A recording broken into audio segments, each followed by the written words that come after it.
All right, Scorpio and Ophiuchus, welcome to your weekly Sidereal Astrology forecast for January 18th through the 24th.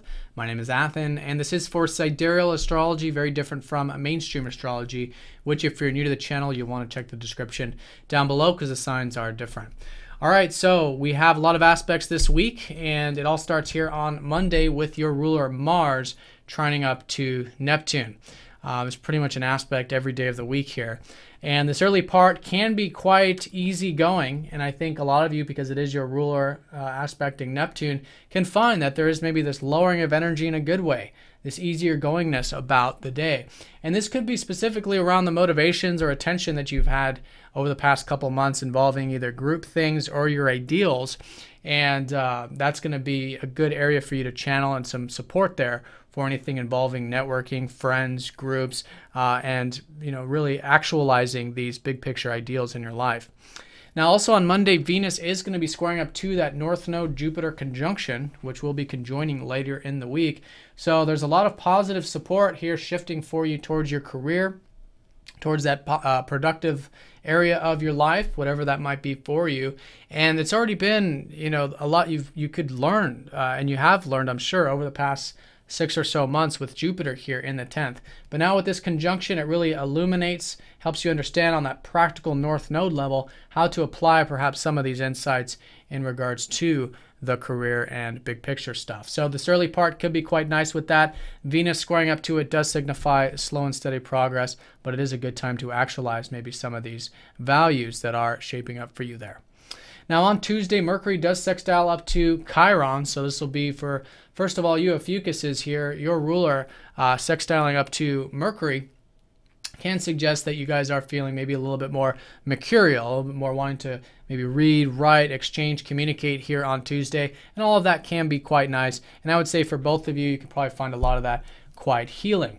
Now this is a Mercury that's in your second house, and Mercury is going to be quite the planet this week. He's going to be squaring up to Uranus and then going over Pluto while he's retrograde. The next week he's going to go direct, go back over Pluto, and then square up to Uranus. So a lot of transformations happening around this second house. So the second house is all about your finances or your values in life, whether they're material or otherwise, and restructuring and rechanging those areas so you can have more of a material security or more gratitude here in general. So the key is to be open to change with these areas, especially around Friday when Mercury goes over Pluto.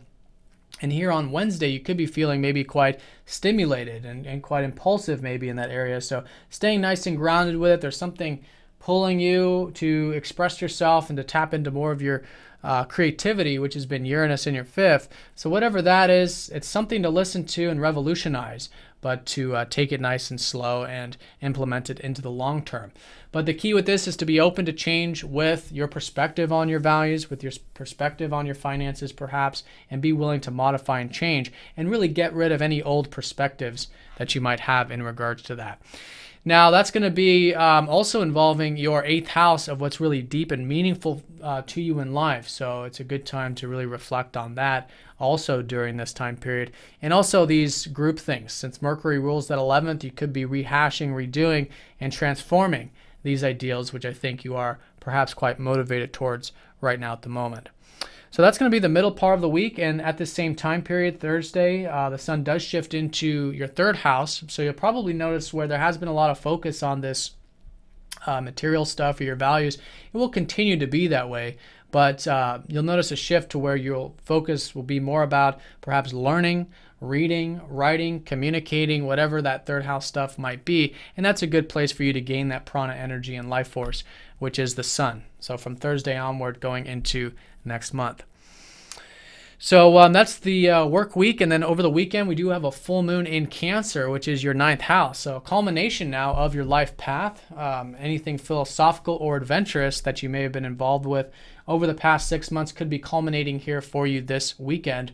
But at the very least, you are seeing and you do have this awareness of your life path in this culminating time since the past 6 months and how you can implement some of these big picture perspectives into your life. And it's really important for you guys because your ruler Mars is going to be squaring up to that full moon. So there is this impulse, this slow and steady approach I would recommend to actualize some of these insights about your life path that could come at this time. So taking it again nice and slow with that square up to Mars, and but putting in the action nonetheless. And I would say really to actualize those ideals, which again are really being activated for you with Mars in that 11th. Now on Saturday, we do have the North Node conjoining up to Jupiter, which again are shifting into your 10th. So this weekend could be significant for some of you, maybe some opportunities there in the area of career or productive stuff, but at the very least, some insights. And I feel like a lot of these insights are more internal in nature since Jupiter is retrograde. So it is good to rehash, rethink, and reevaluate the career or productive area of your life. And in that, these insights could produce quite the foundation for these next 2 years of energy pulling you into cultivating that area of life. So the weekend ends with Venus going into Sagittarius, your second house, so where things are definitely transforming and rejuvenating with those values. You'll probably find it lifting up here going into next week with Venus joining that second. So you can enjoy those material things, that gratitude, the simple pleasures of life, and that's a good way of lightening up the energy as we go into next week. All right, Scorpio and Ophiuchus, so have a great weekend. Thanks for watching, and I'll see you guys next time.